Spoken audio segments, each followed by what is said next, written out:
Hello and welcome to NATO Star News. I'm reporter Young and today I'll be discussing the current NATO news in Europe alongside anchors Garcia and Edwards. Some info to know is that NATO was the first peacetime military alliance in the US to enter outside of the Western Hemisphere. NATO's impact to the rest of the world is that they have a collective defense system put in place to where if an outside member attacks one of NATO's members, the other members of NATO will go and help that country and fight the attacker off. Also, a lot of funding goes into this organization. Different countries also supply different items to this organization for the different operations that they might have to carry out.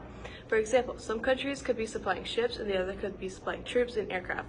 Certain countries should have an interest in joining the NATO organization because it would help them if someone were to start attacking them and if they needed any military support. Luckily, NATO has an open door policy where if a country wants to join, can contribute and meets requirements, they are admitted, but it is not guaranteed to get approved. Now over to anchors Garcia and Edwards. We're Young and we're currently stationed in Europe today. We'll be talking about the effects that NATO has on Europe. Significance of the organization. NATO is impacting Europe today because it's one of the reasons that Russia is attacking Ukraine today.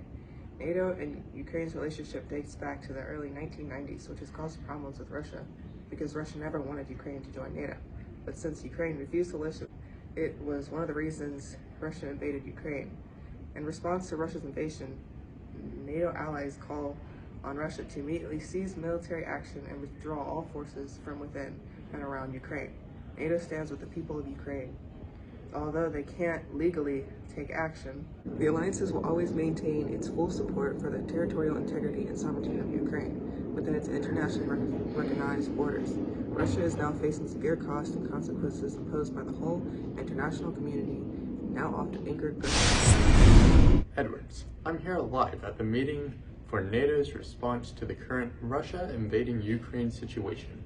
Now, NATO has created to unite the allied nations if there were to ever be a threat to one of NATO's active members.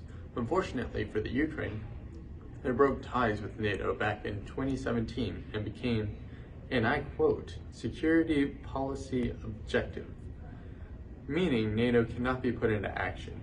Although NATO says they reprimand Russia for their actions, no physical force will be used against them until they fight an active member of NATO.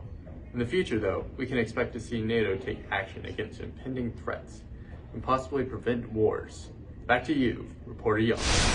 Thank you, Edwards and Garcia. As you can now tell, NATO has a large impact on European countries, and most currently Ukraine. NATO deals and sorts with a lot of situations and has to carefully solve each threat safely and smartly. Thank you for tuning in to NATO Star News, and come back next week for more information. A quick thank you to our videographer, Thomas.